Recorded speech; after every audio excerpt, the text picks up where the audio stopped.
All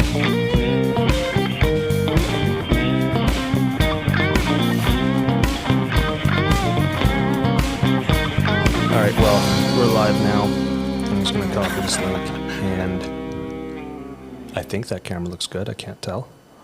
I'm going to post a little thing. Oh, if you pointed at Nate, I'm sure it looks good. We're live now. I heard a voice from upstairs. We're doing this. We're doing it. How's your volume? Are you okay? Feels good, yeah. Cool, Sounds cool. good. All right. We are live and celebrating appropriate. Can I fix it? What happened? Your head's cut off. My head's... Oh, absolutely, yeah. Thank you. No one needs to see that. No one needs to see this ugly mug. Eventually, I won't start podcasts by posting online. You know what? I kind of liked it. Yeah, I kind of liked it when I was watching them last night. Which one did you watch? I watched a little bit of all of them. I shifted through. Yeah. Sweet. Yeah, it's definitely fun. I've been having a fun time with this. I've got like a bunch of people now like in like the loop of like who I want to have like on future stuff, and it's a wide range. Yeah. Pretty much if anyone wants to come on and just chat for a while, sweet. Yeah. I think that's a nice thing about podcasts. It's not like people are buying tickets and you have something to sell. Exactly. I themed it theater just because you work in a theater, but we can talk about anything. We can talk about your skateboarding adventures. We can do all of that. Okay. I'm also a huge theater nerd, so it's kind of fitting. What was the skateboard story that I feel like I'm like wearing a helmet with these glasses. Like this is weird. Like you get used to this, I'm sure, but I only wore these for like a little bit and I don't think I ever got used to them. Like you take them off and all of a sudden everything looks a little yellow because it just removes all the blue lights. Kind of strange. Yeah, I just remember. I think you got like injured at some point, and you like had times. like a real story, and then you had the story that you told people, and like the real story was I think you were like trying to climb off over a fence Yeah, or I was like climbing skateboard. on top of a fence, like just walking home. Like it was one of the bridges on Richter Street, and I like was walking on the railing, just because that's what you do when you're walking home and you're 22, having a good time, and I ate complete shit and hit the top post of a chain link fence, so it's like a point, and it knocked my 2 front teeth out. Oh no! And so the parents got the skateboarding story because I was a little gun shy. But you know what? It's been 4 years since then, and in my family, there's a 4-year rule, and then no holds barred. You can just share your stupid adventures. So, all right, fair enough. So it's a light rule, but it's kind of funny. So yeah, that happened. I knocked my teeth out. I wonder who started that rule. Oh man, I'm seeing so many flashes. Hang on a second, sorry. I'm not even drunk and we're already having technical difficulties. Look at that. It's like flashing like a madman. And sorry everybody watching, if anyone is watching. Camera just doesn't like what they see, what it sees. Do you want to monologue to this little dude for like... I can give it a go. Well, maybe I'll just introduce myself. I'm sorry. It's fun to learn about this stuff though.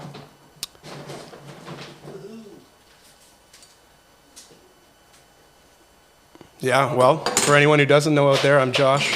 I've had the pleasure of working with Nate for many years now.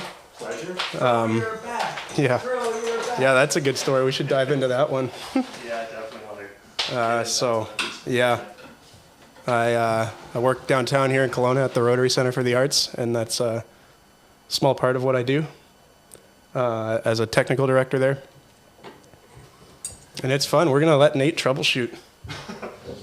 This used to be my life, and now I get to hold up production in case I need to do something, but it used to be that the show couldn't be interrupted. There we go. All right, let's see if that's any better. How's that upstairs? Woohoo, cable problem. Hey, always the cable. You won. I win. I won, and now there's an ugly cable on the ground, but it doesn't matter because I'm not going to trip over anything. It's just us, yeah. Even if we did trip, as you know, I have experience falling down. Yes, you're not new to this at all. No. St. Patrick's Days. Any memorable years past? I do have a kind of a funny St. Paddy's story from, God, it's going to be 2 years ago here in Kelowna.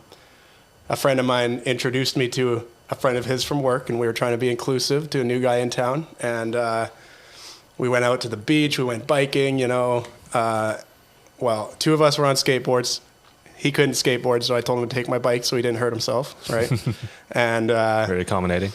you know, on the way to the beach, he's like taking my road bike and like doing wheelies and popping up and down and putting all his weight into the handlebars, and he fully bent the forks, so the wheel was like right on the forks.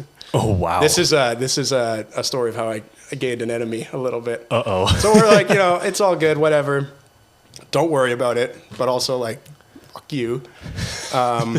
Did he fix it? No. I think 5 months after this, he gave me like $60 for it. It was like a vintage Peugeot. It was nothing special, but it was nice. And then, so we got over that. We went to the pub, and this is my favorite bar, the Mission Tap House in Kelowna. And he. What's your favorite bar? It's the Mission Tap House. Yeah. What's it your favorite for? Oh, that's just where we've always gone. Years ago, my friend Reese worked there, and we, you know, like reggae Sundays. Reese was bartending. We'd go hang out with him. And I still go there all the time. So we go to the tap house. Mitch is like, I'm so sorry about your bike, man. I'll buy you shots. Like, I'll buy us all around a shot. So like, okay, cool, whatever. We do that. We finish up. And then I pay. My other buddy, Zach, pays. Mitch is like, oh, no, I paid already. And I don't think he understood that we were like in my like watering hole. So I'm like, Mitch, you didn't pay. And then he's like, oh. And then the bartender's like, yeah, you're trying to walk out. He tries to pay. Oh, man. Card gets declined. I settle up with the bar. And then, yeah, I think we stopped hanging out. I don't know what we did for the rest of the night, but that's a memorable one a little bit. That was St. Patrick's Day? That was St. Patrick's Day. Oh, man. I can't believe how many times that probably happened. Yeah. But it was fun. Still a good day. Just left me a little poorer. After breaking your bike, couldn't buy you shots. Yeah, that's shitty. Yeah, that's right. But whatever. Oh, well. You know, I don't drink Guinness very often. I like it. It's good. Yeah, I don't drink it very often. I used to not like the stuff that we got here, and now I'm kind of okay with it. But it's kind of weak, 4.2. Yeah, but it's weak, but it's strong. I don't know, it's weak, but like it also doesn't taste very strongly of beer. Like the taste is kind of it's like smooth mellow. and strong. Like I'd say it's strong because it's darker and more on the like stouty side, but like it's not like a lager. No. Yeah. I know some people they love Guinness, but Yeah. there's this one that we don't actually get here, or if we do, like I've never found it. It's called Foreign Export, and it comes in bottles, like these ones. Oh, that's cool. And it tastes so much better. Yeah. It's the best Guinness I've ever had. And I've I actually first had it when I worked on cruise ships, and all my Irish friends on there, they would say that, yeah, this tastes like the stuff that we actually get. And so like comparing that to this, like this is like watered down, and that was like a good beer. So it took me a little while to get off my high horse about it, but now I kind of don't care. It's one of those beers that, you know, the people who really drink it are like, they're like the art snobs of beer, you know, they'll be like, no, you have to serve it at this temperature. It needs to have like whatever. It needs to have the right amount of foam. There's a special way to pour it. And I don't know.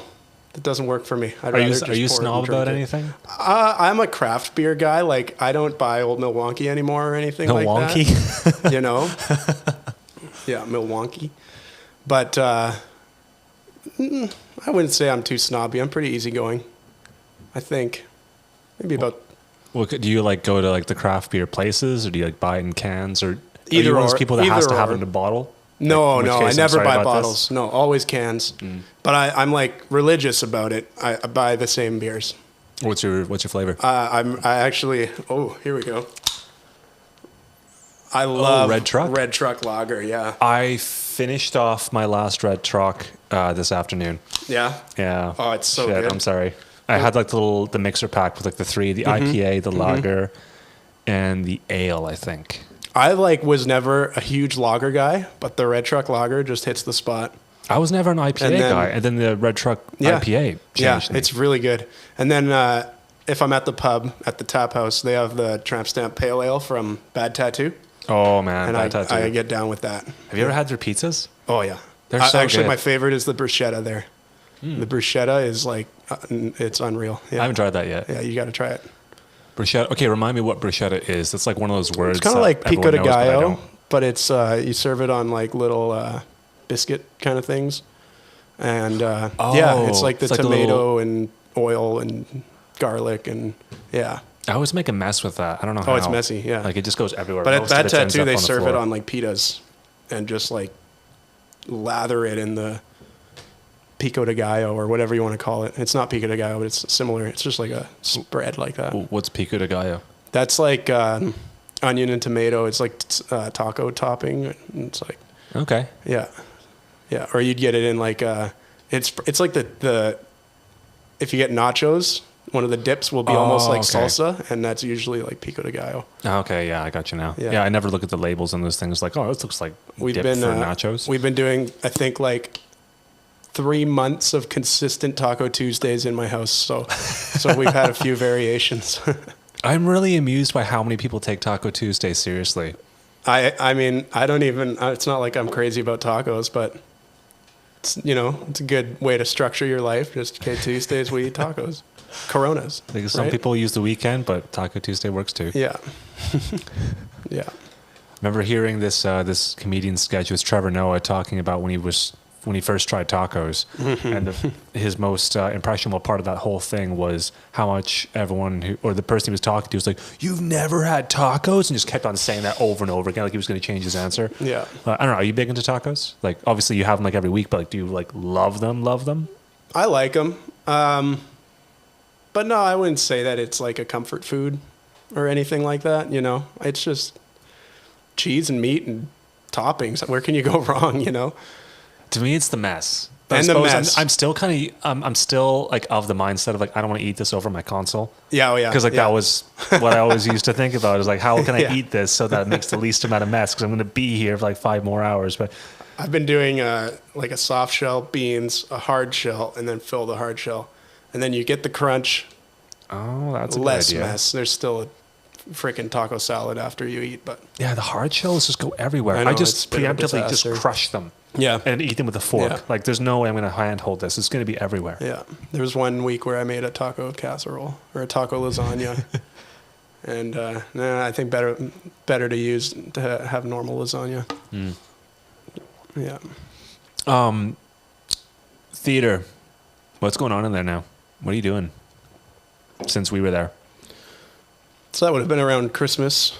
Not much. I mean, live stream shows are hard, right? It's hard to turn revenue from that kind of thing because it's not easy to do, right? It's expensive to put on. So I've been doing just way different kind of work than I'm used to, and a lot of it is like work where you send out your request or an email or whatever, and you're kind of at the mercy of other people. So the biggest project right now, we were lucky enough to be donated the old sound system from KCT, the community theater. So Is that the SC48? no, the system. So it's a TurboFlex array. Oh, Yeah. right. So I got the subs wired up, I got the amps in the rack, and I've been waiting for what feels like months for the engineers to sign off on flying the arrays. So it's still on the ground? So they're just packed in the back, and I'm using my old Turbo Sound point source system just with the new subs. But I mean, everything else is ready to go. We just need that damn signature from the engineer. And I call her twice a week. I'm like, hello, remember me? And she's like, oh yeah, I've been ignoring you. Sorry. And I'm like, so that's been one exciting project. But really the theater's been dormant. Like kids camps, we've had kids camps in all week because the province is allowing youth programming. So they've kind of been invading my space and territory. Do you have to kick him out of the booth very much? There's an upstairs office above in the catwalks. Right. So I've been hiding up there, stay away from the kids. Keep all the fluorescents off up there. Yeah, yeah, just in the dark. You No. become that spooky dude up in the top of the castle, just peering down the corridor. Oh yeah, going, and you sometimes damn they'll kids." go, "I can see you up there," and then I back away like the phantom. Like, fuck off! I'm up here for a reason. Yeah, I'm cracking another one, by the way. Do you need yeah. another one? I'm not too far. You can pull one out for me, but There's I like won't a- have it yet. I don't know what the It's ball a in here is nitrogen. for. It's a nitrogen. It's carbonated with nitrous ball? oxide, I think. So that ball would be the. I don't know the words. I don't know enough, but I know that these are carbonated differently than normal beers. Okay, I thought it was like the ball in the bottom of like spray paint Yeah. cans. Like you shake them up. I'm like, that would be a horrible idea. I would never want to do that to a beer. Unless I was giving it to somebody that I didn't like. Yeah. Like broke my bike. You test it with your dummy here. Just roll it down the street, pick it up. Here you go, Fred. Or whatever. What was his name again? Or are we going to not? We won't say his name. It's okay. Oh, it's foamy. A little foamy. Foam. Yeah, it's been a weird year in the theater, man. I've been so lucky to stay working, but it's hard to hang on to that sometimes, to remember that, like, I'm still in a theater every day. Even though, you know, I've had a few different names over the course of the year. Like, it started with Zoom Guy, the Rotary Center for the Arts Zoom Guy. Oh, no. Now it's gone to the IT department, which is kind of like, yes, I can help. I can do the middleman talking, but like, you're not going to go to an IT contractor and have them come run lights and sound for a client's show, right? Right. So it's been like one of those things where I just got to be happy I'm working and just keep going and putting my best foot forward. How many years have you been there now? So I started there as the assistant TD in April of 2016. So this is just about my fourth complete lap with the Rotary Center. Okay. Yeah. It's a good run so far. Because the other guy was there for how long before? 10 years. 10 years? Yeah, okay. that'd be Jordan Davies. Yeah. And, man, like, I mean, you learn so much doing the work. I started there right out of college before I even graduated. And like, yeah, it wasn't until my first year as TD that it was really like, okay, now I have to learn all this stuff. Yeah, because your first impression there was like working with someone else's system. But I remember you changed a lot when you took over. Yeah, yeah, changed a lot, left a lot the same. I'd say it's a bit of both. Like, you know, there's the way your booth's orientated that works for you or someone else. So I tweaked all that. It was a lot of cleaning the first year. And just kind of like throwing old stuff out that I didn't think I'd ever use. And luckily I haven't had anything that I threw out that I've been like, fuck, I need that now. But yeah, I did. I definitely, I mean, yeah. I started there as an assistant, totally green. And it's not the kind of venue where, you know, you're working with a crew all the time. You're pretty much on your own. So there were a lot of gigs at the start that were like, I got to figure this out or I'm fucked.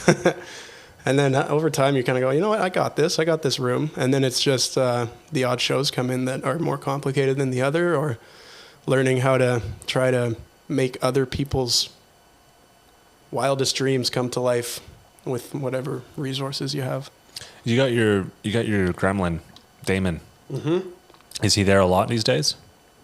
Not that much. The past few times I brought him in, it's kind of been like, yeah, it'll help to have someone, and I'd love to bring you in, like, keep you invested.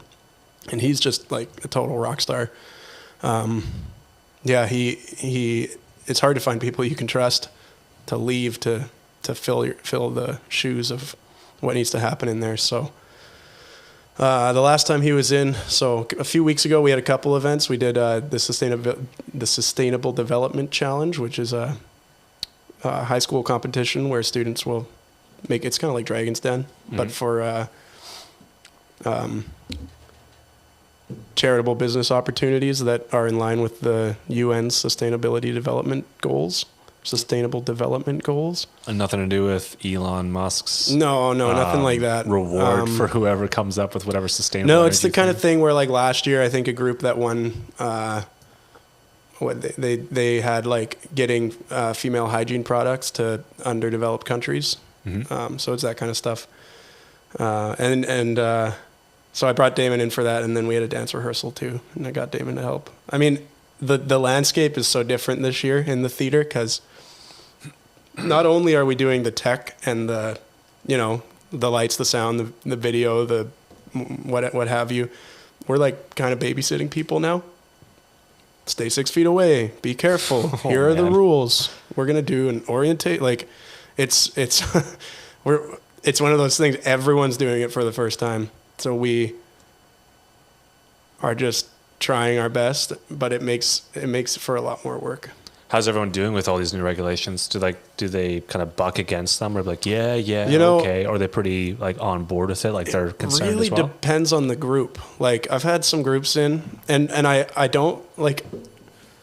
There's a very tangible difference between the professional groups and the recreational groups that use our space, because the professional groups understand that like if they don't follow the public health orders and our regulations, like they're responsible for their people too. You know, it's not like once a week we come and dance together and now we're going to go in the theater and have a great time. So there's some people that are like telling me what I want to hear. And then they get in and it's like, I'm like a hot mess because I'm just like trying to facilitate all the components of their show, but also being like, hey, you're not supposed to be out here. You're supposed to be in your seat in your dressing room where your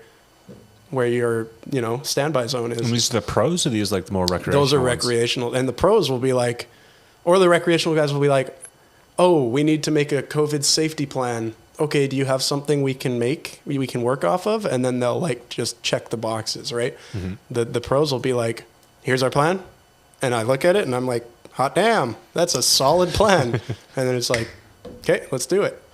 Because you haven't had any outbreaks there, have you? It's mostly just like these are ticking the boxes so that if anything does happen, it's people setting weren't acting irresponsibly. Yeah, it's setting the precedent. Like, and I think almost every theater in BC is trying really hard to make the public health office know that we're not the same as every music venue. You know, we got space, we have controls, we have a plan. We're not like the dive bar shoving everyone into their venue to watch a concert. I've been so out of touch, excuse me, with how venues that used to hold like regular events and shows and such, with how they were or how they're acting. Like, are there like runts of the litter, so to speak, of like venues that are kind of well known as, oh, don't be like this bar, which is famous for something? I haven't heard anything in the news, but I don't know, maybe you have your ear closer to the ground on that. Yeah. I think across the board, everyone is really trying to put their best foot forward and work within the spirit of public health orders.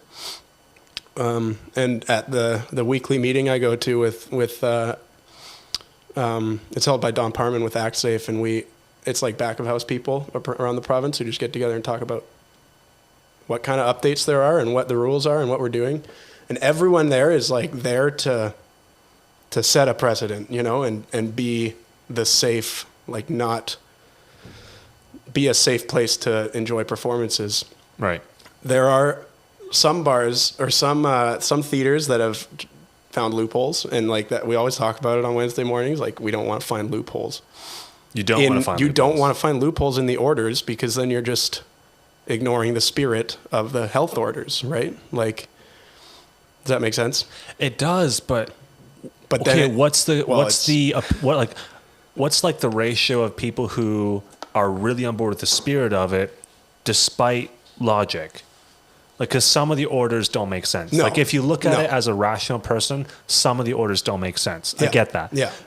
Are there more people who are on board with the spirit of it, regardless of logic? Or there's some people who think, you know what, we're going to be effective, regardless of whether or not the orders make sense. We're going to, like, maybe we'll use some loopholes, but not others, because it makes sense. Yeah. Most of the people that are in my circles are like trying to do everything they can without ignoring the rules. We're trying really hard to do what we're allowed to do. And like, there's a loophole in the like, no, it's not even a loophole. Like, when we get people into the theater, they're not going to be 6 feet apart at all times while they're in there, right? We're all people. So it's more like we want to see you trying. We want to see you understanding that when you're done performing, your job is to go back to your dressing room and stay there until it's your time to come on stage again, not to go chat with your buddy who's being the assistant stage manager or whatever, right? So if it's, I don't want to, and I'm not a medical expert. I don't know everything. We're just trying to do our best. So I wouldn't call that a loophole, right? That's just human nature. and an honest mistake that might happen, right? And then you go, okay. And that's when I come in and I go, hey guys, you're not supposed to be chatting right now. Go back to your, and after enough strikes, we have the ability to say, get the fuck out of our theater. Fuck you. And you're done. That's the official transcript. Yeah, exactly. That's exactly how I'd say it to them. But in terms of loopholes, like there's some theaters in the province that have become sports bars. Oh. Yeah. And I get it because like sports bars are allowed to have people. And what the hell are we doing if we can't share art with the community? That's our mandate. Well, I suppose if a venue has the facility to offer exactly what a sports bar offers, and they're able to go to the letter to what sports bars are required to do, yeah, it's a bit of a loophole, but it's nothing wrong with it. I mean, either. That's the whole problem with all of it, though. It's like chock full of double standards. And that's why I say the spirit of the orders, because I mean, I could pick apart every different kind of event and every different. So I think we've been trying to focus more on, okay, beyond what is straight up illegal right now and we could get fined for, what can we do that totally makes sense and doesn't kind of go behind the like reason that we're in this situation right now, So yeah, I don't know. I mean, it's a lively discussion every week in this Zoom meeting because I mean everyone's just going, "What about this? What about this?" And like, you could almost say you could use loopholes to make things happen, but they could also use loopholes to keep things from happening. Like, in the beginning, it's like you can't have you can't have a musician on stage, and if you do, they need to have a barrier in front of them. And then you're thinking like, so you're telling me that if I have a pianist, just a concert pianist, 10 feet away from the audience playing the piano, I need to have a physical barrier between him and the audience or her? Like that doesn't make sense, right? But I spend a lot of time thinking about Bonnie Henry and just like the scope of decisions that she has to make. And it helps me understand a little bit why the arts are being kind of left behind in some aspects, because she's not thinking about the people. Like, she doesn't understand that what we do is our identity.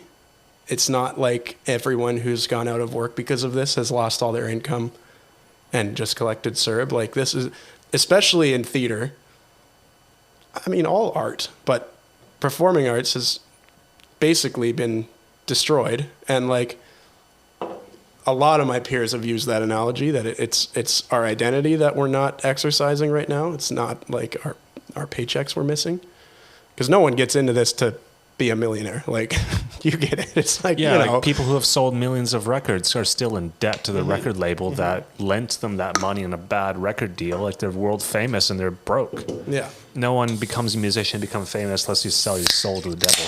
Thank you for doing that. No, you're totally right. With the identity side, like I don't harp about my past because it's my past. It's not what I'm doing right now.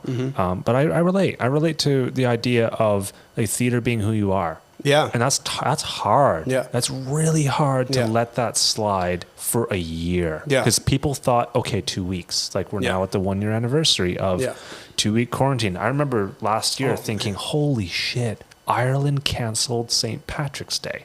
This is serious. And then the Pope canceled Easter. Yeah. Oh my God. I mean, the first 3 months of this were pretty damn fun for us because they were hilarious. It was me and my coworker Dustin. We get along great, and it was just us going into the building, right? Everyone else is either laid off or working from home. And we're just like, okay, time to paint, time to sand, time to, fix up. Like, let's go. And we worked really hard, but we also had a lot of fun because we have this whole 44,000 square foot facility all to ourselves. You probably did about 6 months worth of work in 3 months. Maybe. Of like background maintenance stuff. Maybe. It's a tricky thing. This is going to go away. This is going to go away. Use it now. Use it now. Now you're thinking, I could have done this whole thing and like taped my thumbs to my hand. You know what though? There's a part of me that goes, I could have done more still. Really? Yeah, because I mean, I'm pretty proud of how I've adapted with everything, but there's obviously been days where I'm kind of just like, okay, I showed up, like, because when you're not making when you have no revenue, like maintenance costs money, and when you get told don't spend any money, it's like, okay, well, I need paint. Okay, get paint, right? And like, so you paint. We reorganized. We made things just. I did a lot of workflow in the theater, just improving the way we're going to work, where things are stored, how they're stored, you know, throw out the dust. But, yeah, it kind of bites me because I'm like, oh, I could have done this and this and this. But then it's like, but that might have cost like $2,000. Mm-hmm. And we didn't have that. It's so weird because I remember hearing around this time last year, people screaming and yelling like, make use of this time. You're in lockdown. Yeah. Make use of it. Make use of it. And so many people just pissed it away and did nothing. Yeah. Or did like the bare minimum. And then like we have mutual friends who are in different industries now. I know. Because it never came back up. It still hasn't come back up. And that's going to be a challenge for us when we come back, because a lot of people have moved on, and then it's like, well, where are we going to find workers? Yeah, it's going to be and weird. half the workers that want to come back will have to fully retrain. You know, all the volunteer ushers are going to have to be completely reorientated in front of house staff. Like it is a can of worms. Yeah. It's like the weirdest problem that no one ever thought was ever going to be a problem. Yeah. No one ever thought they were going to have to look hard to find someone to volunteer to be like doing shows. That used to be a thing you'd be fighting away with a stick. Yeah. It's so strange. It's a really weird time. It's also so weird. Like this year has felt so much more like stressful than any other year for me. And like for all intents and purposes, I've had nothing to do. Before, doing a different show for a different client every single day was like, that seems so much easier to manage than going, okay, I got to go to work tomorrow from 9 to 5 and I'll work on this, this, and this. But I don't have any like real deadlines, and I don't have like, you know, if I show up at 9:30, whatever. It's purely conceptual deadlines. Like you have to give yourself stuff to do. You really have to work on yourself, because it's like, okay, like, why are you frustrated? Because you're not doing anything. Okay, what can you do? And then you get going and like the day's done and you did your work day. It's like, before it's like, I got to be there at 8 a.m. because if I'm not, there's going to be people at the back door in the cold waiting to get in. And and I'm going to have to run my ass off for an hour before the audience comes in to make sure the show's ready to go. And then it's like, boom, I'm up. I'm ready to go, you know? Pre-end of the world, how many shows did you have on a weekly basis, like on average? Because obviously there's spikes like around Christmas time. Yeah, 4 to 7. 4 to 7 shows? Yeah. You ever have like doubled up shows in a day? Yep. Like matinee show, then evening show? There's been quite a few. I mean, I've been with the Center for enough transitions of management that there's been a few where it's like, what? You booked this show after this show? Are you serious? Like, that's impossible. And then then you make it work the best you can, but neither show is the best it could be. And that's not what I want to do with the theater, you know? I think everything we do should be presented to the best it can be. So thinking about that now, I'm curious about this stuff because I'm dumb. Well, you're certainly not dumb. I can be. I can be very dumb. Anyways, so if you were doing 4 to 7 shows a week, if I average that down to 5, conservatively speaking, With a slow summer. Okay, so five shows a week, and this is the end of your 4th year. So if we say 3 years, you did around 750 shows. 700 to 800 shows. It's pretty cool. You've done a lot of shows there. Yeah, but Are you calloused or are you still excited? I think I have to work hard to not be calloused, and it depends who I'm talking to. This year particularly, I feel like I'm going to work more than I have ever before, because it's like I said, I just got to show up and keep ticking at these different, server upgrade. I don't know anything about that, but I'll keep trying to make that happen. That's not to say that every show comes in, I'm like, oh, I know everything to do. Like, I don't know shit. I don't even know how I ended up in this position, but I do the best you can and you learn as you go, right? So, okay, repeat the question. I don't think I had a question. I think it was more like just like an observation of how many shows you've done.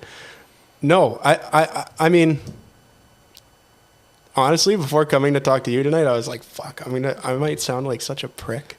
Like, I need to make sure that I don't start complaining because I do, like I said, it's part of my identity. I love shows. I love musical theater. Like, that is my shit.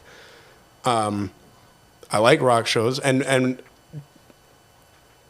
there's the certain people that put their shows on a certain way or groups that, you know, I don't understand dance. I don't really identify with dance, you know, like interpretive dance.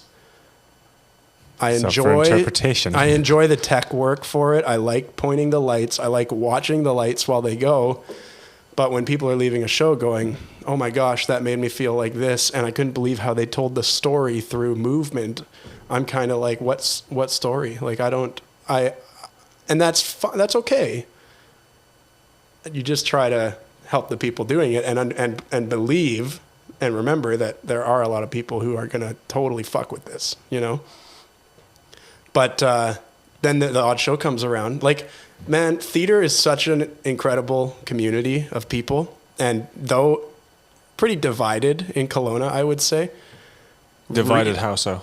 Like cliques. Like there's cliques of theater groups. Like animosity between like one group versus another? No, I don't really think it's a war. It's not a war, but it's not a competitive alliance yet, you know? It's kind of like we don't really talk to them, we don't really talk to them much, but we're all trying to do the same similar kind of things. And that's not totally true either, but I wouldn't, you know, I often hear people talk about our great, strong art community in Kelowna, and I think I'm lucky to work in lots of different circles with lots of different groups, but I don't think it's a tight-knit, it's no Bohemia, you know, like it's, yeah.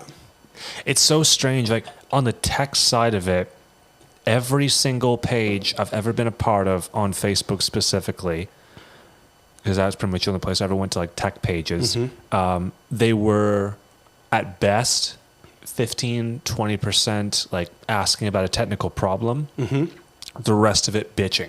Yeah, well, we're either pretty like good at bitching. Obviously bitching about something, or like a little like taking a jab. Yeah. But there's such a strong influence in like the complaining amongst techs, and I think a lot of that stems from some of the older ones especially, having missed their shot in a band or missed their shot as a performer or something, and then they just kind of hand that attitude down to their apprentice, and that kind of gets adopted. But that could even be management who knows nothing about tech asking for impossible things, you know, and then the techs get jaded. Like, the reason I kind of hesitated and said, I don't know, like I've vented to my parents before, and they've just been like, Josh, like, you sound like an asshole, you know? But that's venting, and that's a different thing. And especially this year, because I'm going for support to all the people in the industry that are kind of going through something similar. Because they get it, right? Like, not everyone understands that, like, you're kind of, I feel kind of stuck between, if I'm not super happy at work, I could just get a new job, but then I'm going to leave the industry, right, in today's climate, right? Yeah, because there's no getting back into it. There's no leaving it in right now. You're not getting back into it. Yeah, and I'm not saying I want to leave the Rotary Center. It's just like there's no better opportunities right now because there's nothing fucking happening. Yeah, all the full-time people there. So when people are like, well, if you're unhappy, just find a new job. It's like, hey, you're telling me to like completely reinvent my career or wait it out. That's kind of what because you're one of those people that didn't just start learning on the go. You also went to school for this. So that's throwing a lot away. Yeah. And I mean, theater's always been a huge part of my life. I actually can't believe I ended up working in one because, like, man, I remember being like 5 years old, and my dad and I would just go for drives for no reason to sing Phantom of the Opera together. You know, like 20 years old, 22 years old, go on a road trip with my girlfriend, and we'll sing the whole score of Wicked, like, and just have a blast. So now it's like, when I got the job, it's like, holy fuck, I get to work in a theater every day. Like, this is so sick. And it is still sick. And some of my best friends in town I've met either through the industry, through specific shows, like, Sorry, yeah. I'm on round 3 here. No, keep it coming. I'm talking too much. No, I need no. to stop talking, start drinking. No, I brought you here to talk. I never ask people to sign on to this to hear me blabber. It's always about the guest. So okay. Back to the jaded thing. Like, Yeah. I love teaching people though. And Okay, isn't that so satisfying? Yeah. Because you're opening up their mind Yeah. to the magic. And it's also kind of like, they're all like, holy shit. And you're like, yeah, it's not that big a deal, you know. It's seeing the cogs. It's Yeah. seeing the cogs working Yeah. in the magician's And even box this year, that there's makes been- rabbits come out of the hat. there's been, how like- does stuff work? Yeah, there's been several students this year from Okanagan College that have just been like pestering, let me do something. I'm like, there's fucking nothing to do. But you still bring them in and they're like, and even little kids, like even watching the kids in the kids camps today. So it's like, I don't know, but like 6 to 9 years old probably. They're just like, I remember being in the Jubilee in Calgary for my band recitals and just be, holy fuck, look at this place. And now I like going to work and like, oh yeah, here we are again. Yeah, kids are amazed by that stuff. Like Yeah. I keep on forgetting like how like blown away I was as a kid of this stuff. Yeah. But it's cool. Yeah. It's really cool. When you Yeah. see it every day, when you work in a theater, you become accustomed to it. Yeah. But you forget that adults don't know how this stuff No, works. even some coworkers are like, they'll come in just to be in the space. And you're like, what do you mean? It's a big room. Great. But I forget that I spend every day like singing on the stage, working away and like having a good time, you know? Yeah, like the average person, especially like around here, just because like, anyways, there's a lot of rich people here, but also a lot of people who don't live in houses with tall ceilings. Yep. There's not that many places you go to on a regular basis, especially now, where the ceiling is bigger than 12 feet. Aside No. from like outside. Yeah. But you Or go to like the theater, like hills. there's stuff hung Oh, up there. yeah. There's crazy, 45 feet. Yeah. like theaters are that's so normal. Yeah. But that's a weird thing. You for also most people. forget Something how, simple like, as that. dude, people just don't understand what goes into these shows. Like, especially when the lockdown when like COVID started, like I could, if I had a nickel for every time I heard, what do you mean live streaming? You just point the camera and shoot it. And you're going, no, like you need more staff than we've ever had in this space full time. Like, yeah. And let's go. If you want to spend 20 grand on camera equipment so we can do live streaming shows, like let's fucking do it. Keep in mind, I'm a theater technician. Like I don't know how to use that shit, you know? Like, yeah, I don't know anything about cameras, you know? It's weird because you have to become the audience's eyes. Yeah. And you need someone dedicated to Yeah. thinking Well, like an even, audience like, member. Watching you during the Lindsay May and Andrew Judah show. Andrew Allen. Andrew Allen. Andrew Judah is another guy. Andrew He's Judah's awesome. probably I love coming Andrew up. Judah. That's why I said that. Oh, is he? Well, when we're allowed. Oh, We've been we tried. We've been trying with him, I think. But yeah, like I have his albums on repeat sometimes. yeah, he's Love that awesome. guy. And Caleb, I remember working with Caleb. Anyways, like it's not easy watching you call those shows as the video producer or whatever you want to call it. I don't even know what to call that. It's like watching a stage. Like there's a YouTube video that the people could go watch, and it's of a stage manager calling a portion of Hamilton, and it's unbelievable because Ooh, that'd be cool to see. it's just in time. Okay, go Q1, standby, Q 1.5, and he's just calling it as the lines are delivered. Like, and he just he knows it better than he knows like what is like his yeah. Watching you do that for those shows is the same kind of thing. It's just like this guy is fully being a stage manager with cameras. The crazy thing about that is I've heard comms conversations. Typically, like in theater productions, I was usually the sound guy or video now, like in the last couple of years. But on ships, I was sound and I never heard the comms. But every once in a while, I would just fill in for somebody, and I would throw a comm set on and run the stage. Busy, up and down, man. wherever. And I'd hear the production manager. He was never silent. No. They were never quiet. And I also know that between every single cue was a contingency plan if something went wrong. And they were usually unique, or at least specific to that part of the show. So as you're calling this show and as things are happening and no one in the audience knows what's going on, there's like safety plan, backup plan. Like you running shows, like, you know exactly what's going to happen in case something doesn't go right. Like 5+ people that you can't see that are working their asses off, and their job is to not be seen by you, you know? Isn't that so crazy? Like your that's job my is to not be favorite thing. seen. That's why I love it. That's one of the reasons I love it. Like, man, yeah, I grew up high school, rock bands. After high school, 3 years trying to be in a rock band. And then it was like, okay, wake up, Josh. Like, you love this shit. Do something that's going to let you like survive and love this shit. So I went to school, and then I got into theater and like kind of rediscovered my love for theater.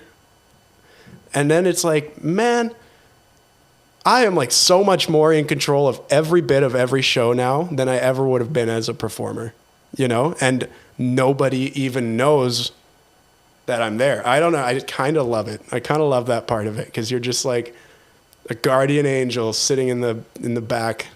Well, it's like knowing a bunch of secrets you can never tell. Yeah, it's really fun. It's like you got this smile, and someone's like, why are you smiling? Like, I can't tell you. And that's what makes me smile. And it's funny because there's the little things that no one else will pick up on, where like, you know, you just get to push a button and make something happen. The whole crew will laugh, but no one in the audience will see. Or you get wind like, this guy's going to propose on stage at this bridal fashion show. And you go, oh, okay.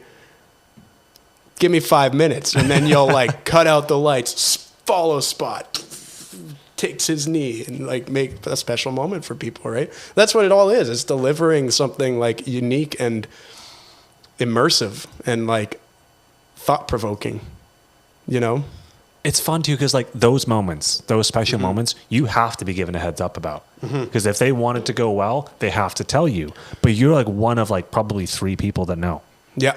Yeah. So but you get that so often. Yeah. It's like, oh, it almost I can't gets tell annoying. This about people. It almost gets I can't tell this. I got to keep this secret. Okay, you'll find out. And you kind of just get like a little callous to it. But like whenever it happens, like, oh, that was cool. Yeah. And it's so fun. When the shows come in that have a real stage manager calling the shots, you're just, I mean, you built it and you programmed it and you focused all the lights for it and you did the sound checks, whatever. But when it comes to it, you're just going, okay, go. You're like, fucking go. And then you look, it just happens. You're like, fuck yeah. That's why long runs are the best. Because it's like 3 to 7 days of fucking work. And then it's just show up in the evening, push the button when you're told to, watch a great show, watch the audience leave with smiles, and be like, fuck yeah, go get drunk with the cast. Or skinny dip in the lake, or whatever you want to do. Fall off a bridge and bust your teeth out. Okay, there's always highs and lows. I'm not particular as to which one you choose, but what's a memorable moment from a show? Give me the context, give me the breakdown. What was it? Okay, well, of course there's many, but one really good one was feeding me. You got an arsenal next to you that's all St. Patty's themed. Yeah, I know. The bottle opener next to you. Okay, so this was a dance performance. It was oh shit, what are they called? What is their name? Oh, I don't want to get it wrong, so I won't say it. But so this isn't your dance recital. Freaking kids go out and dance and play. This is a production. So it's Alice in Wonderland, all delivered by dance. That I can get behind, but probably because I already knew the story, you know? I can't interpret it all that well. But so we spend the 3 days, do the tech. They let me go pretty crazy with the lights. I'd call this one a lighting design by me, even though it wasn't credited or anything, but more than just, hey, this is what the house hang is, and I'll turn the lights on for you and do the bare minimum. I was like, let's fucking make this sick. And, you know, they do lots of aerial performance and stuff like that. So it's Alice in Wonderland. I think it's the 3rd show into the run. And intermission just ended, maybe halfway through the second act, and it's the Mad Hatter's execution. So they brought in their own crew of high school kids from Studio 9, School for the Arts, and they're all super enthusiastic, psyched kids, right? Like they're at theater school, basically, in high school, right? So they're young, but so yeah, the ballerinas are doing their thing in their tutus, the Mad Hatter's on the block, a whole, like, the lights are dim, purple, whatever, and then over the comm, I just hear Jeremy up in the flies be like, I think there's a bat on stage. And I'm like, what? Like, no way. And like, sure enough, you look down, there's a fucking bat just fluttering like all over the place. So we're going, what do we do? And it's like, well, we'll keep, I mean, the fucking ballerinas, man, they crushed it. They were just dancing. Like, they knew it was there. It was flying below their legs all around, and they just went for it, right? And these are all kids, like 16 or less, probably, maybe 17. But so we finished the Mad Hatter scene, execution.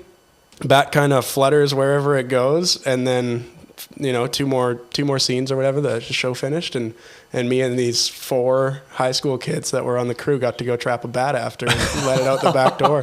And like, talking to the audience after, they're like, how did you do that? That was an amazing effect. You're just like, yeah, it was pretty cool, wasn't it? But it's just a fucking bat. And like, so I think the back door must have been propped open or something. Oh, that's But hilarious. that was a pretty cool one. Can you imagine how weird that must have been for that bat? Just thinking, what am I Oh yeah, doing in like here? light It's dark, cues it's light, firing, it's dark, it's flash. light. Yeah. Oh man. That's hilarious.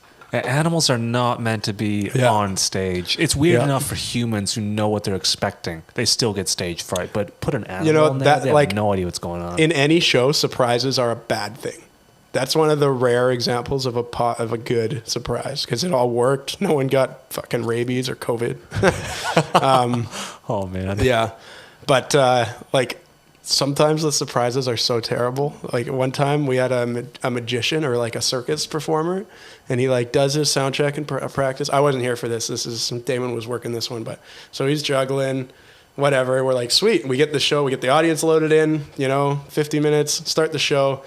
And like, probably towards the end, the juggler comes out, does a little juggle routine, another little juggle routine with like bigger bowling pins or something. And then he gets on top of a 6 or 10 foot ladder, top step. And his like assistant brings out chainsaws. And like, he fires them up and starts juggling them. Like, no heads up. So then as a venue hand, you're like, what the fuck? You don't know if the blade's on them or not, and you're just like, you didn't tell me you're gonna fucking start juggling chainsaws. Like, you can't do that. Man, chainsaws are heavy. I don't know how you do that. Well, those guys are all crazy. I've seen a couple of really spectacular acts where I really didn't know how they were doing what they were doing. One of those was a guy, like, part of his act was spinning plates. Oh yeah. But he didn't just spin plates like on stage. I like that. He ran through the audience, put plates in the audience, and spun them, and would run all over the place to keep them spinning throughout cool. the show. It was like a 20-minute routine. That's awesome. This guy was That's pretty nuts. cool. He was in the hospital for several months because, like, he threw his back out, and like, he found out why. It's because he does like acrobatics and somersaults and flips and stuff, and like, he'll stand on things, balance on one hand, and spin plates on his body while keeping the audience plates going. Like, there's some crazy acts out there. That's an industry. I mean, that's a thing for a lot of performers. So, even stagehands, like, moving weights onto a rigging system your whole life will fuck you up.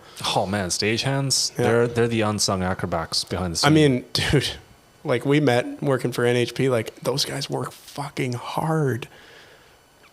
yeah. You should tell the throw your back story. I think. I don't know. I like hearing your perspective from it. I think you should tell it. Man. Okay. Like, okay, I'll give a little context for it. I don't remember knowing that it was your first gig. I don't remember that. It was like my first gig with you guys doing that kind of stage. There was like at least 6 or 7 of us. I'd been working in the theater for like a month or two probably, because we met at Metabridge 2017, I think. Right. And that was crazy in its own right. It was a 14-hour day for all of us, and we were just like, "Whoa, yo, let's do it! This is great! This is so weird, fun!" Like 14-hour day does not sound long. Yeah, but really it is. doesn't. It's easy to. Well, you get all the guys are just fucking hyping each other up and going nuts. Well, none of us wanted to be the weak link. No, yeah, so we yeah. just like keep each other Yeah. going Go, and keep go, the go, positive vibes going. Like, we're like, hey, do you need a coffee? Do you need a break? And I do you need loved this? Do you need working that? with the, like, it was so much fun, dude. It Okay, was tell so us the story. I want to hear Okay, this so again. I so never get like tired of this. we worked a gig, whatever. Showed up, built the stage. I probably went home, came back to tear it down. So we're tearing it down, and the QSC 151s are like big ass point source speakers. Yeah, your hands are not doing justice. It's like the height of it's a like short person. it's like up to my shoulders. Think yeah. of like your short friend. Like if Yeah. anyone's listening, your short friend, they're their height. Yeah. And they're at least 100 pounds. Yeah, something like that. I mean, like these guys are just fucking like whipping up, like fucking Corey Janko with his steel body. He's like whipping them up on his head and just freaking marching it into the truck. So I'm like pretty green, and I'm like, this is sick. Like this is extra work on top of what I do at the Rotary Center. I gotta lock this down. So like I'm just like I'll do it. So I like pick the thing up, and I'm like I'm like seconds away from snapping in half, and all 5 of the like veteran seasons guys are just behind me, just throw your back, and then they didn't even help me in the end. I still like got it in there on my own, just fucking, and that's like one of the early things you do, and then you realize when you have a bit more experience that that's completely fucked. It really was. Yeah. The entire situation. Just the fact that all your coworkers are chanting for you to have an injury while you're doing something you were not prepared to do before you walked into that situation. Yeah. It's pretty weird, but the bond that you make with people that do that is something special. Yeah. Well, I mean, dude, like all of that, working with NHP, fuck, I could go forever on companies. You meet amazing people. Like that's one thing I love about the arts as an umbrella is everyone is not there to make money. It's part of our identity. We're just there because we love fucking shows and tech and maybe painting or dancing or singing or whatever. I just think it's a very genuine industry. And that's probably totally false, but at the scale that I've done it, I feel like there hasn't been very much like animosity from anyone. It's just been, we're all here for the same goal. We're all trying to understand the scope of what we have to work with.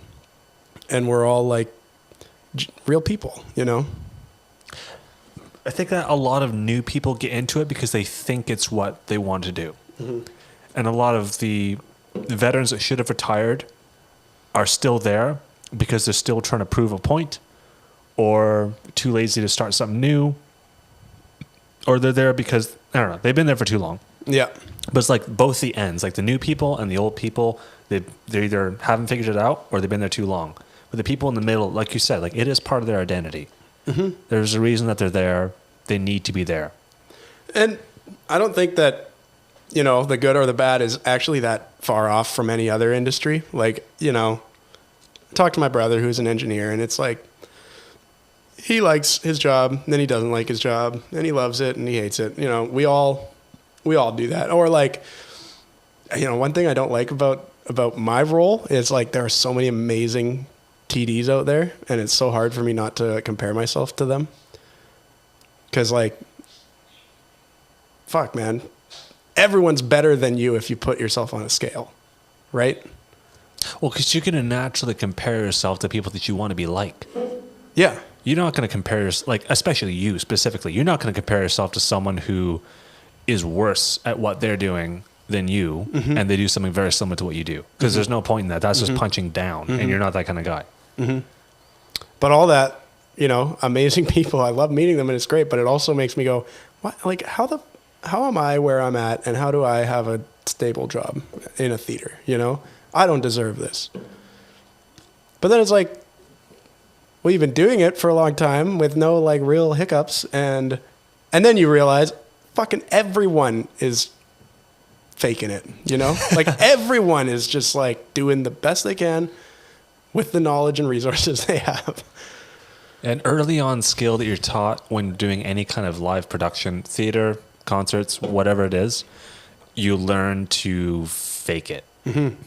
And not in a bad way, but like in a confidence inspiring way for what is needed in that moment. Yeah. The client needs like- their nerves calmed. You're going to appear confident to them so they're calm Yeah. to do what they need to do. Yeah. Because if you're nervous, then Those it are fucks the- up their job and those are the whole thing goes yeah. down. Those are the skills you need, like time management, problem solving, people skills. And then you're pretty set. People always come in and be like, the presentation's not set up. You'll be like, okay, give me a minute. You fly the screen in, fly the traveler in. And then they're like, oh, that was fast. You're like, yeah, I got you. Like, don't worry.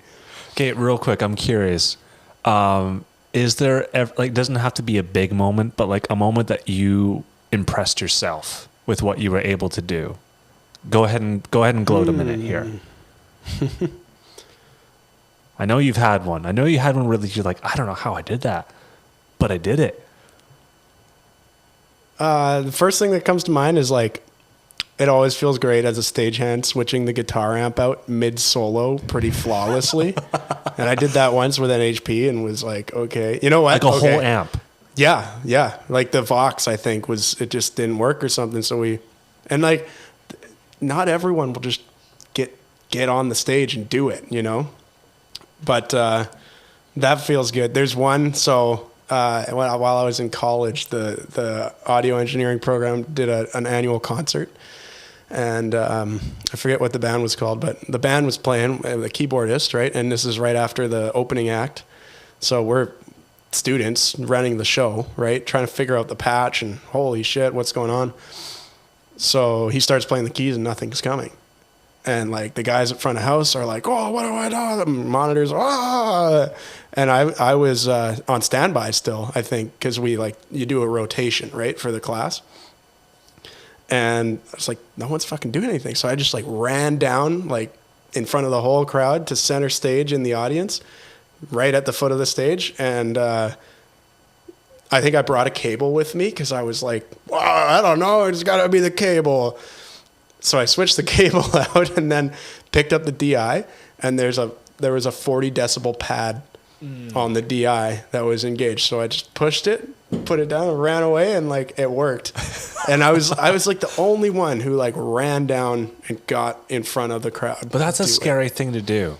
But yeah, totally. I think as a musician, especially musicians in front of everyone, but they're supposed to be there. Yeah. You're not supposed to be there. No. You're not supposed to be seen. And when you're troubleshooting, you don't know what you're really gonna do. So you're like ever since then, I've thought of it like, oh no, like if only I had known that the pad was the problem and brought an extra patch cable just for the visual of switching a cable. So the crowd was like, oh, he knows, when really it was like the stupidest little tiny button on a DI that was the problem. Yeah. I remember Scott told us as a group one time, just like as a little reminder, clients, audience, attendees, they all think that what we do is magic. Mm-hmm. They have no idea what's going on. No one, I bet there's like a very small percentage of people that watch this that know what a DI even is. Yeah. But it's pretty all they know like, is that there wasn't sound before, and now we can hear them play. It's such a funny, like, because it's so like, it's not a secret, but it's hidden, you know?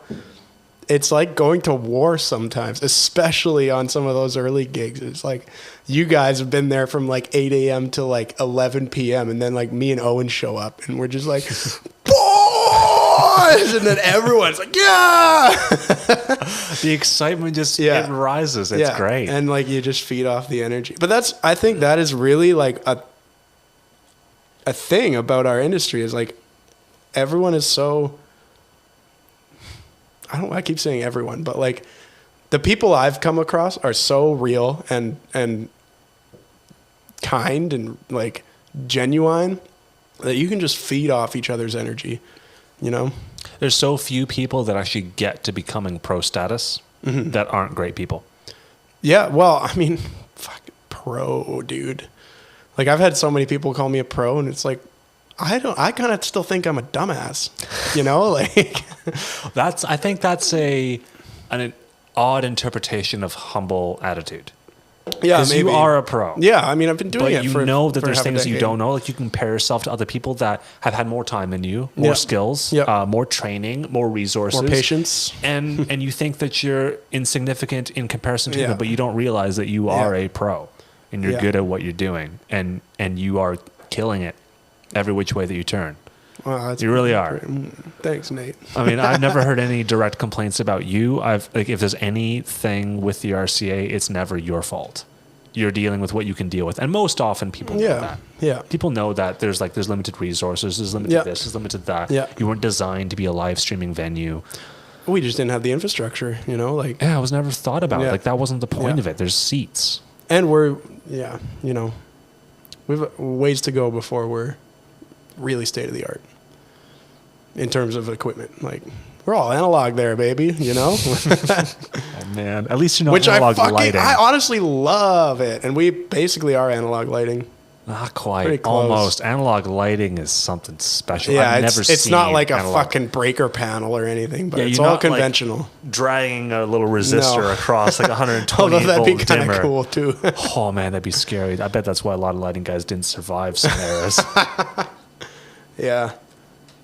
I mean, but I was actually having a conversation with one of our board members this evening about that doesn't matter. It doesn't matter how old your gear is. You can present amazing work.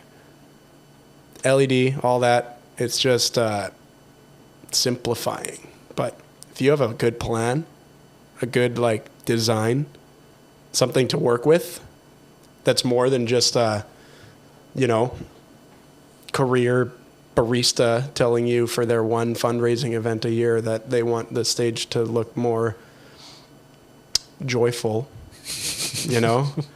Okay, I've got to ask, what are some of the most strange requests that you've gotten? Because some people, especially people who aren't experienced as organizers, or people who don't usually spend time around stages, they don't know what to say. They don't know the lingo, and they're Yeah. gonna make stuff up. Yeah. And sometimes the things that they grasp at are just strange. Yeah. I mean, everybody, a common one is, can you make it look a little more mysterious? And any time that people use adjectives like that, it's just, I'll put the blue light on for you. More blue wash. Then they're like, yes, that's perfect. Okay, sweet. But some weird requests.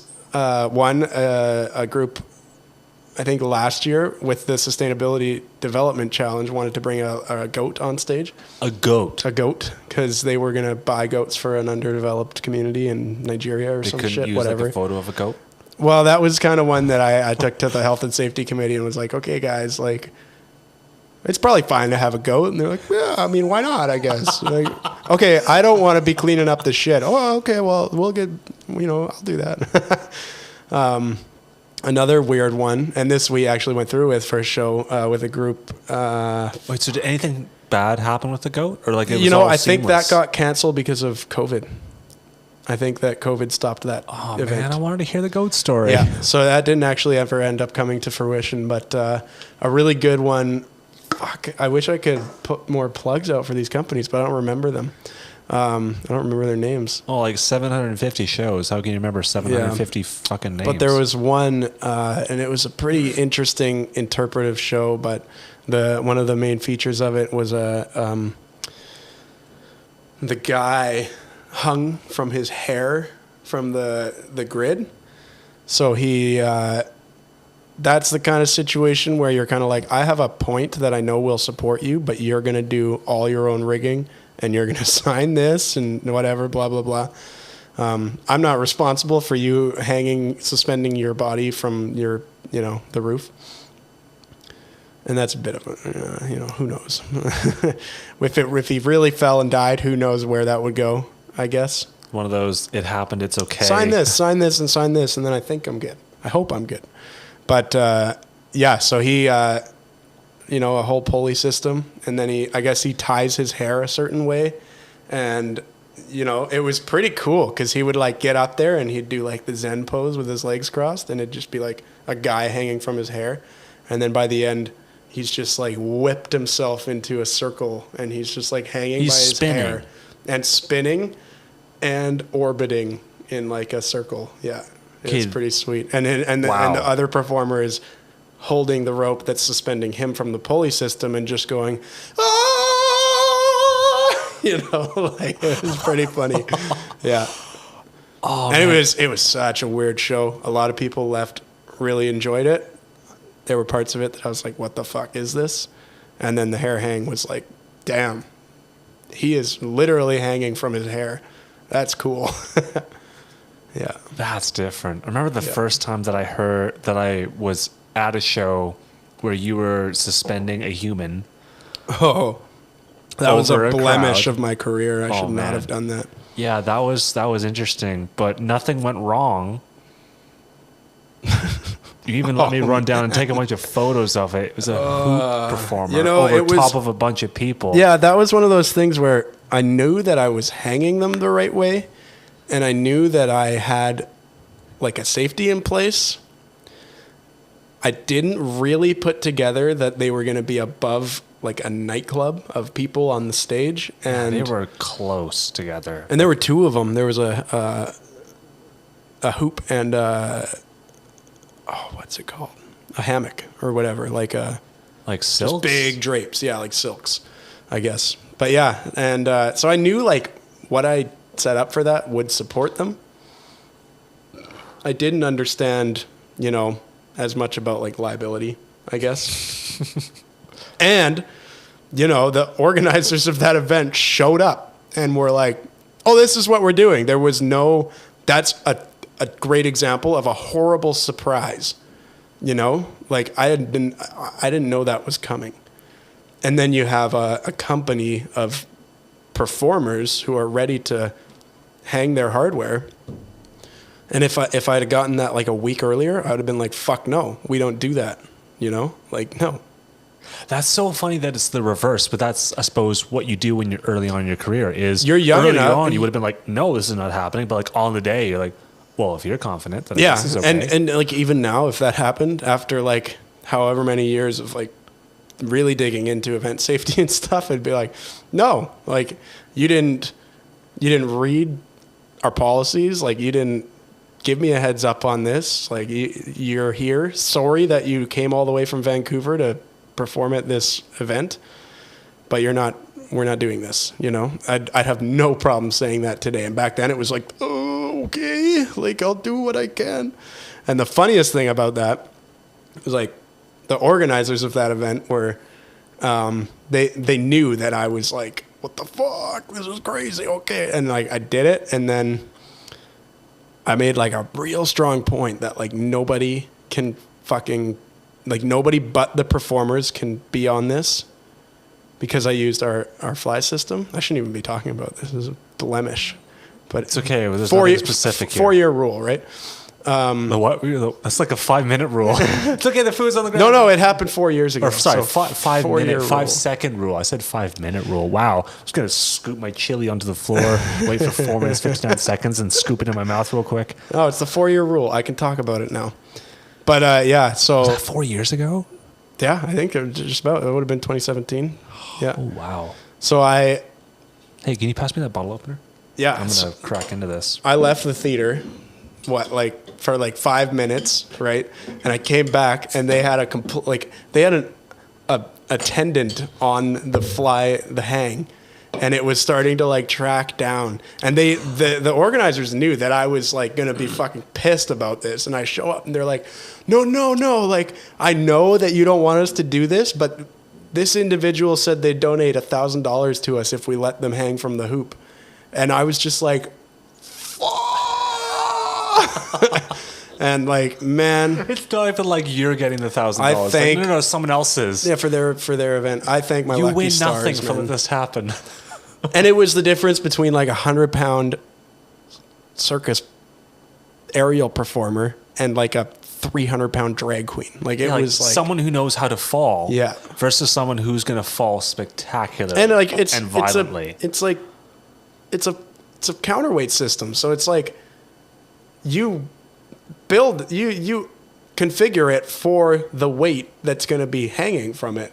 So as soon as you go from a 100-pound circus performer to like a 300-pound drag queen. It messes it all up. And okay, I got to put a disclaimer out. I did that completely the wrong way. I'm lucky that it worked out. And it was a big learning experience for me. And I'm a total dumbass. I'm a dumbass. Was so you remember funny. watching me like lapping the stage, just going fuck. I was fucking stressed that day, dude. Oh yeah, I remember that. And that's I have photos from this. I don't delete anything. Great I still photos. have photos. You from got great photos of that. But that's one of those things too. Like when you're new, you're just like, it's a really toxic trait in the theater industry. It's like, the show must go on. Like, I fucking hate that phrase because everyone will use it, even to justify their like terribly dangerous antics, you know, and just be like, oh, but the show must go on.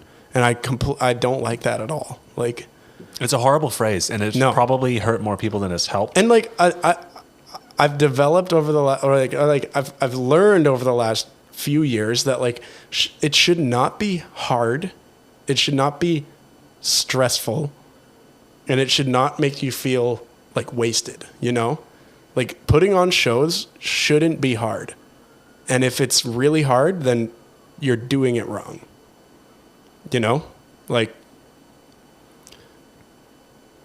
why book 2 shows in one day that's actually kind of impossible to accomplish when you have a load out and a load in and a sound check and you know? Don't do that because that's just unhealthy, right? Like, we're already in a bit of a precarious work environment where we fucking never see the sun. We're in a black room, you know, we're working long hours, we're doing labor, we're answering fucking ridiculous questions. So it shouldn't be hard. In regards, like, you just reminded me, theaters are devoid of all sunlight. I just remembered that. I've totally forgotten. What are some of the weird things about theaters that you've totally gotten used to, but if you think about it now, it's like, oh, that is weird. Like, even some of the terminology. I still get a laugh about some of the words that are so normal. Yeah. Hang the Germans. blacks. Roll up some Marley. Yeah. California roll. California roll. Like, there's so many weird terms that, like, if you say them in normal conversation, it's like, what are you talking about? But it's like, oh, no, it's theater talk. It's like, oh, I get what you mean. Yeah, that's I totally think that's normal. got to be the product of a bunch of technicians who realize that they're doing a job that no one knows how to do, and no one really knows what they're doing. Knifing the dog. So they just make random jarbles so they can be like, oh, you want to know what I did today? Oh, I dropped the LX1 batten and refocused all the lights. Whatever. That's not even a good example, but, you know, like, yeah, I don't know where all the terminology came from. I've had a few of them explained, but they're really strange. Mm-hmm. Like, knifing the dog is probably one of my favorite ones. Yeah. Like, there's some weird ones. And like, break a leg, like some of the strange. Yeah, break a leg is weird. Yeah, but like, if you hear about it, it's like, oh, okay, that should make sense. I try to respect some of the superstitions, but I also don't really give a fuck. Like, the ghost light makes sense. Macbeth. Oh, like, fuck give me a Macbeth. break, dude. But like the ghost light, that one's funny. That. I like that one a lot. I like that. And back when theaters were lit with gas lighting. Yeah. And you had to have like one flame burning or else the gas would build up in the whole room and then you spark the lights in the morning and blow up the whole theater. Like, that makes sense. Yeah. But there's some weird ones. There's some really weird ones. I've heard of like one person, she was telling me about one performer that she worked with, and this performer's superstition was you had to repeat the first conversation you had with whatever her role was. God. Every time you saw her, or else it was bad luck. Mm-hmm. And she went along with it for like the first 2 or 3 times, and she realized afterwards, like, I fucking hate my life. Why am I doing this? It's different for each performer. Some performers, like, I've seen some fucking weird warm-ups, man. Fucking lap the whole theater and just be like, you're just like, what the fuck are you doing? And you're just in the booth, like, doing your job, and you're just, oh, okay, whatever. But stuff like that delivers sometimes, you know? It's such a strange world. Like, it's full of people who are being characters, mm-hmm. but they have to be that character off the stage as well as on the stage so that they can be that character on the stage. Yeah. Well, that's a whole other can of worms. It's just like the performer's side of it. I kind of like that. I'm kind of like, oh, he fucked that line up. Hey guys, did you hear him fuck that lineup? That was hilarious. Oh man, I remember very, very clearly one time razzing the light guy on comms for missing like a light cue. And in the time that it took me, to make that comment, I missed a sound cue. Oh, I've been there. Or played the wrong cue, actually. That's what it was. One time, so sometimes shows will want to make like big introductions, and I'm always like, wow, I'm in the sound booth. I might as well just be the god mic. So, welcome, ladies and gentlemen, to the Mary Irwin Theater in the Rotary Center for the Arts. Whatever, blah, blah, blah. Please remember to turn your cell phones off. Flash photography is prohibited during the show. You know, enjoy your night, whatever. And like, I did one of those one night. And as soon as it finished, my phone started ringing from the booth. And the whole crowd started laughing at us. Fuck. It's super funny. Oh, boy. That's funny. Hey, while you crack that, I'm going to break the seal real quick. Everybody watching, enjoy the absence of me in this empty chair while Josh... Watch me drink a beer. Yeah. Well, we'll wrap this up soon, but I don't feel like it's like quite that time yet. Just give me like 20 seconds. I'll be right back. Sounds good. I'm having a lot of fun with this, by the way. Good. You are too. Good, yeah, it's good. By the way, if you need a bathroom, it is straight through here.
Caught my reflection in the mirror in a minute. I looked strange wearing glasses. All right. I figured while you were gone, I'd recreate the throw your back moment. That's about what I would have looked like with that speaker, I think. If you picture that being a 4.5 foot tall speaker, and that's one poor soul trying That's to walk Josh up the Mulloy. ramp of a truck. And then back here is all the coworkers. That's spectacular. Oh, don't worry about the springs. They're, they'll just make the noise that they make. That's cool, though. It's kind of cool. I do like that. I'm probably going to use a still of that as a photo for something somewhere. Throw your back. Throw your back. We've all had really ridiculous stories from NHP. Mm-hmm. I'm going to call him back. My favorite one is, telling people about the throw your back moment. My next favorite moment is actually one of my longest days. Not my longest day, but one of my longest days. At the time, it was the longest. It was 21 and a half hours, I think. It was Canada Day in 2018, That's unhealthy. I think. That's something we need to unnormalize. Okay, so we started at 5 in the morning. My first break was 11 p.m. I don't know why that sounds so fun to me. That's the weird thing. It's like we're such a strange breed of people to think like, oh, that sounds fun. Yeah. It's not like you're trying to break any records because like the longest record is like 40 plus hours. And that's probably at some music Deadly, festival dude. somewhere. Yeah. Yeah, it's dumb. It's like you were only surviving because of cocaine at that point. But it's kind of fun to have like that bragging moment of like what you have accomplished. I worked longer than you worked. It's not even that. It's more like I know that my body can accomplish this in this amount of time. It's more like a satisfying realization that like you can do more than you ever thought you could do. Yeah. Well, that's some of the most rewarding some of the most rewarding workplace experiences I've had have been like this crazy show's coming in with this crazy, like all these things that are necessary, and like I don't know how to do any of them, and then you fucking do it. The show's done, and you go home, and you're like in the not the 11th, the 31st hour or whatever, and you're like, oh, let's go, I did it, you know, like. Yeah, the craziest thing is like you can't feel your hands anymore. You can't see your skin because there's so much dirt between them and your eyes, and like metal residue, and like, and afterwards you're like, let's go hang out. Let's go talk about what we just did. Come for over the to last my house. 25 hours. Get stoned and pass out on the couch. Oh man. Yeah. I needed sleep that day so badly. Yeah. I mean, AV, film, theater, music, production, all that is really cool stuff. But I think each has their own things, you know, like film guys are like, they do the long hours, but they all fill their roles pretty specifically, you know? You're going to be in charge of taping. Like there's some people in charge of taping. They're gaffers. They do a lot more than just tape. But like, you know, gaffer doesn't mean gaff tape, by the way. No, I know. But you know what I mean? Like it's kind of like gaffer doesn't actually touch that much. No, it's I feel like film, I guess what I'm getting at is like film is so like, okay, here's your job. This is what you're going to do. Here's your job. This is what you're going to do. And until you get into like a union, theater is like so far from that. It's like, okay, you're going to do our lights. You're going to do our sound.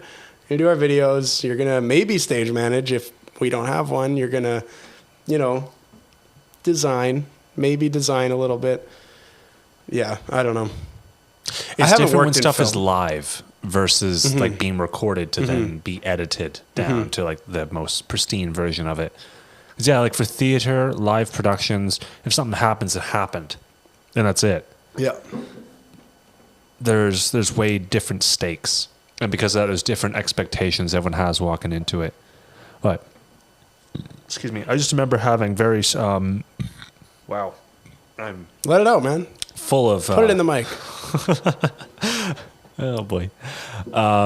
There's so many strange things that happen in theater that like just go with it. I don't really know where I was going with this, but yeah, there's like a difference between like when it's live and you know that it's live and you walk in prepared to just deal with whatever comes your way, versus if like you're rehearsing. Like think of like how low stress you have when.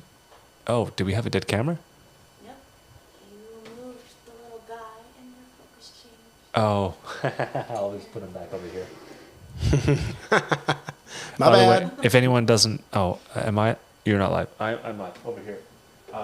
We have an awesome camera switching person. She's currently down here. That'd be fixing shit. Becca up there, the awesome camera switching person. Yes. She typically coaxes plants to do what plants are supposed to do, but here she is coaxing cameras to do what they're supposed to do. Anyways, I don't really know where I'm going with this. I'm getting kind of drunk right now. Good, dude. How are you doing? I'm feeling pretty good. I've certainly had more than I figured I would. Well, cheers to more. Yeah, cheers to more. Happy Shrek Day or St. Patrick's Day or whatever. I I tried to make it Shrek as Day. green as I could in here. I fucking totally failed, dude. I got I'm not wearing anything I have green. not. I was looking through my closet. I don't own anything green. Do you own all black this is clothes? one of the most colorful items in there. Okay, when I got out of AV, I had to intentionally buy brighter clothes. Yeah. All my clothes are black. My jeans are black. My shorts are black. My shirts were black. That's Everything was awesome. black or gray. Nothing was colorful. Like I remember seeing this a meme that really spoke to me. It was somebody on the train on like a subway was talking to somebody who's wearing like all black, and they said, and it was a theater person because the theater person wrote the post. But the comment they got was, "You should wear more color.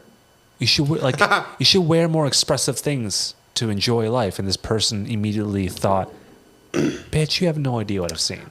Like if you're a theater person, you've seen more crazy shit happen on like a daily basis during like your 9 to 5 hours than most people. Especially if you work within the core of a municipality. Oh yeah. Oh yeah. We'll just Some weird leave it stuff there. happens. Yeah. Okay. I have a question for you. So we both have careers in AV, and whatever that means, it means. What do you do to get away from this? Camping. Out of cell service. Oh, fuck yeah, dude. Me too. So easy. Hell yeah. Oh, man. The guy that was calling me, actually, just a little bit ago, he introduced me to redneck hot tubs.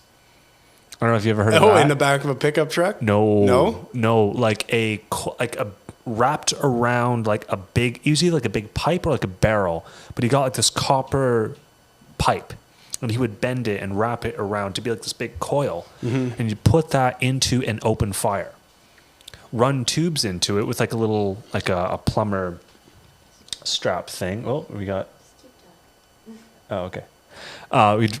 Plumber strap, yeah. Plumber straps like to attach like the plastic tubing to the copper pipes. The copper pipes are in the fire getting hot, and so he actually had like an ATV, and we ran a 12-volt pump off the battery from it to pump water out of this floaty, this big like kiddie pool that was right beside a river, which one guy just like took buckets of a Rubbermaid from the river into the kiddie pool, and we pump it out of the kiddie pool through the copper pipe that was in the fire back into the kiddie pool. Wow. So it's being heated up by a live fire. It's being powered by the battery from an ATV parked right next to it, and we're in the middle of nowhere. That's like awesome. a few hours, not a few hours. Okay, like 1 hour or so from like the nearest ski hill, which is an hour from the nearest town. Yep. You're up at James Lake? We were out at Trappers Creek. Oh, okay. So like way up Highway 33 into the bush, like cool. the kind of place where like you have to count the kilometers on your vehicle to know like which turn to take. More towards like Rock Creek. Exactly, yeah, like towards that direction. So that kind of stuff, that makes me so excited, because like whenever I'm out doing that stuff, I'm still problem solving. I'm still using my brain the way that I want to use my brain, but I cannot be distracted by other things. I'm present. I'm in the moment. It's great. I can't wait for camping this summer. I now have, there's 3 of us that all have, what's the word? Small trucks. Okay. And we got 2. Yeah. So we're just going to get up there and just go nuts. We'll have like 2 Ford Rangers and a Frontier, and just like set up camp. It'll be the most that I've had like camp, it's not just like your tent, your fire pit, and your vehicle. It's going to be like fucking a camp, a little colony. What do you bring? Because like the best thing about camping with a group is that each person can bring a specialty. And the last time that I went camping with people, I brought a generator, a picnic table, an air fryer, and a roast. Oh, nice. And we had freshly cooked roast. A roast is awesome. That was pretty sweet. Like we're in the middle of the snow too. It was great. So my best contribution is probably my canoe. Yeah, I bought a canoe last year and fixed it up and painted it. So it's pretty beautiful now. And I'll tell you a story about that. This summer I was camping. I went to Smoky Lake, Alberta. My friend Reese has a ranch out there. And, they're Métis, so the hunting seasons don't apply to them as much because they have the Métis hunting tariff or whatever the fuck you want to call it. And we took my canoe. I was in the back paddling. Reese, my friend, is in the front with his double barrel, and we got a duck. We went duck hunting from the canoe, cooked it on the fire, and ate it. And that was like fucking one of the coolest things I've ever accomplished. That's pretty sweet. It was just like, and like, man, I mean, I don't have very good vision, and like watching bang, it's just like, holy Did you shoot it out of the air or out of the water? Yeah. So you like paddle up real quiet, and then it would see you and go, holy fuck, and fly away, and then just bang. Yeah. And then we paddle over, and Reese fucking, there's a dead duck, scoop it up, and then he's like, okay, we're gonna like sneak away with it and like butcher it somewhere away from all the from our girlfriends, because they won't want to see us fucking like pull its guts out of. Also keep that smell away from camp. You don't want to attract the bears. Yeah, but I mean, northern Alberta, I don't know. Northern Alberta, I don't know how many bears there are out there. I feel like the further away you get from cities, the more shit there is that wants to kill you. Mm-hmm. Maybe. As long as you got a shotgun, though, scare it away. Yeah, you got the other barrel, as long as you hit it in the first go. But yeah, that was really fun this summer. I like bears. I like seeing bears. I love bears. I've only seen bears from a good distance. Yeah? Never had a close encounter with one. I've seen them. I've seen many very close. I used to work at a backcountry lodge near Lake Louise called Skokie Lodge. Okay. You basically have to hike 15 kilometers to get there, or you have to fly on a helicopter. And it was like, it's located like right in the middle of one of the main bear corridors in that region. And like every other day it'd be like fucking grizzly bear. You'd be like, holy shit. And How did that you was get to pretty and from? cool. Did you get helicoptered in, or did you have to walk in? Only like 3 times. Otherwise I'd have to walk. But that was kind of fun too. Cause at the end of the summer, man, you could do it in like 3 hours. You'd just like fucking go. And like there were a few where you'd be like, okay, so it's 10 days on, 4 days off. So you'd like, I'm going to hike into the bush for 10 days straight, go pick up a 24 pack of beer, throw it in your backpack, put your laundry in there, you know, like your toiletries, whatever, and just like head into the bush for 10 days. That sounds so It was great. It was great. And it was partial, like, you know, you'd serve the guests, you'd clean their rooms. So there was all that, which kind of sucked. But then, you know, chopping wood every morning. You'd work from like 6 a.m. to 9 a.m. No, 6 a.m. to 12 p.m. Hike from like 12 p.m. to 6 p.m. Work from 6 p.m. to 9 p.m. And repeat. Hike from 12 p.m. to 6 p.m.? Yeah, for like 6 hours. Doing what? Like guiding or what? Sometimes, I mean, we weren't guides, no way. But we'd like sometimes hike with the lodge guests. But sometimes it'd just be oh man, it was so cool. It'd be like, okay, we're done work. Let's get to the top of that one today. And then you just fucking go. Like, it's a valley. It's pretty open. The brush isn't that thick. And you'd just like, you know, sometimes you'd have to look at a map and go, well, maybe if we come around here and climb there and hike there. But like, that was a cool fucking job. That's really cool. The next summer I moved to Kelowna and took the audio engineering. Wow, what a big difference. Yeah. Going from like outdoors. But when to I was up there, I theater. really missed like rock and roll and playing music loud and, you know. So are you part of any bands right now? No. So I used to be in Rosebone with the boys, obviously, but that ended and I just kind of fell out of it. And now I'm just starting to play again a little bit. Thanks to Corey Janko. We're trying really hard to keep it as a hobby and not fucking make anything of it before it even happens. Mm-hmm. And just like learn a couple songs, jam once a week or maybe less than that, whatever. But it has been nice to like have a good reason to pick up my guitar. I've always been a very like social player, you know. It's weird like to do stuff that you used to do professionally or that you still do professionally and do it for fun and try to keep it fun. Mm-hmm. Like that this is a test of my willpower. Well, we are around right now. Yeah. Yeah. I do this all the time. Yeah. But I'm just having fun with this. And I go a little overkill, as you can see. But this is awesome. Like, it's great. Even like 3 weeks ago, you're like, you want to be on Peacock? I was like, what the fuck? Like, fuck yeah, dude. You think I have something to say? Like, all right. Oh man, we've been talking about stuff for an hour and 40 minutes now. Oh, it's that's been great. awesome. Hell yeah. Becca's probably thinking, when are you going to wrap it up? Becca, if you're listening to this, come down and grab your other drink. It's in the fridge. She's not a heavy drinker at all. That's awesome, though. Becca's like understanding what it means to be a technician. Yeah, like she's actually been getting into photography and videography lately, and she's getting really good at it now. That's she's awesome. Making the steps, she's making the effort, and yeah, her stuff has visibly improved a lot. My roommate Doug is probably like, "Where the fuck are you, Josh? I want to start the Flames game." But Doug, if you're watching, fuck you. Wait for me. Wait, is there a game tonight? Yeah, the Battle of Alberta. Flames. So it started like Oilers. It might even be over by now. But yeah, Flames versus Oilers. What time is it? 20 to 9. It's probably just about to end. But that's one thing that I've been doing to keep sane is, well, skiing, hockey, skateboarding. That's like cooking, I guess. You're into cooking? I've just been like getting into it. I really enjoy it though. I made a beef dip a couple weeks ago. That was pretty big. And at Christmas this year, I didn't go home for Christmas. We made a beef Wellington. Oh, nice. And that was like, oh. But we made the beef Wellington. We roasted a fuck ton of veggies. The Wellington finished before the veggies. So 3 boys ate the whole Wellington and the veggies never got eaten. Okay, that's like potatoes. Every time you ever go camping, there's always potatoes because they're so easy, but they take a lifetime. By the time the potatoes are done, everyone's had thirds. Yeah, and they're just done. No one eats Enough. potatoes. Yeah. It's like, hey, we got like 12 potatoes here. There's 4 of us. Who's going to eat potatoes? I'm like, who the fuck brought potatoes? Why didn't you start them when you first got here? They take so long to cook. Yeah. Oh. What do you think? Should we wrap this up? Yeah, I mean, I could do this for another 3 hours probably. I love Yeah. this because this is just hanging out. Yeah. Like we're talking about stuff, but at the same time, it's like, man, I haven't talked to you for a long time. This is great.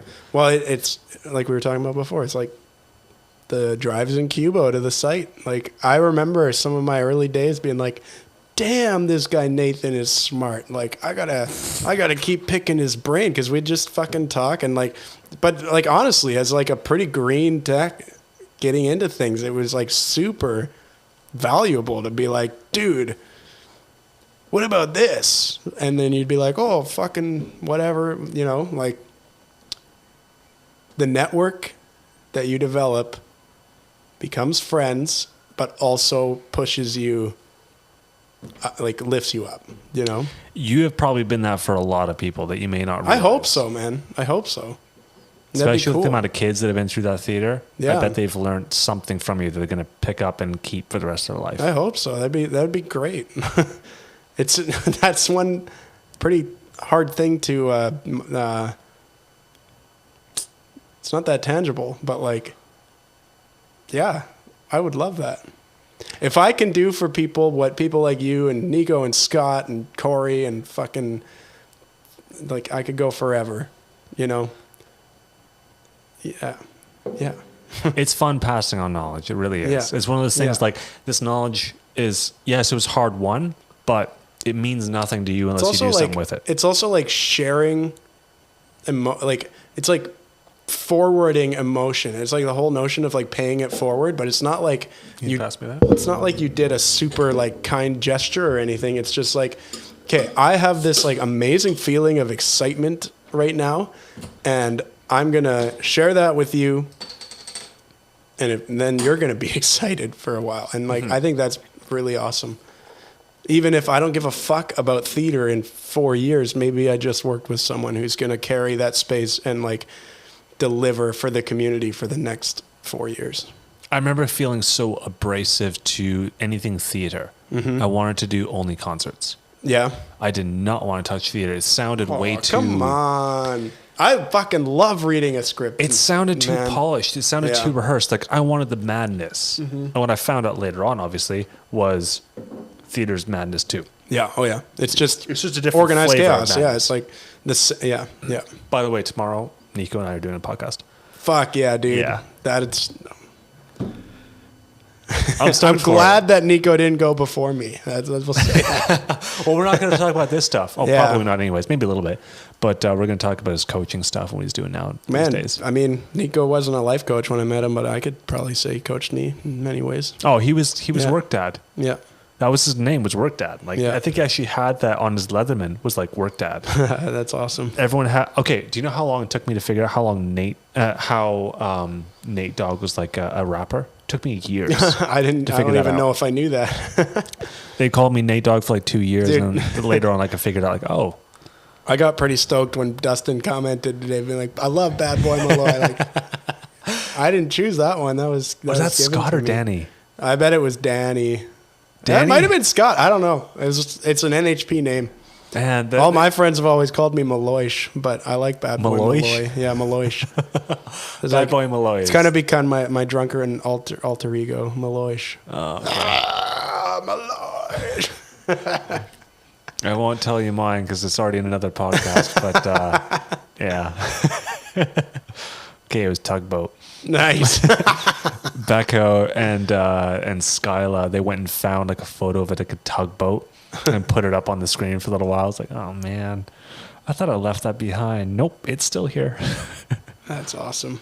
But anyways, okay. I think let's wrap this up and let's do it. let's Thanks get for these headphones having off. me, dude. Hey, thanks for doing this. This This was is super fun. I'd do it again. It was fun.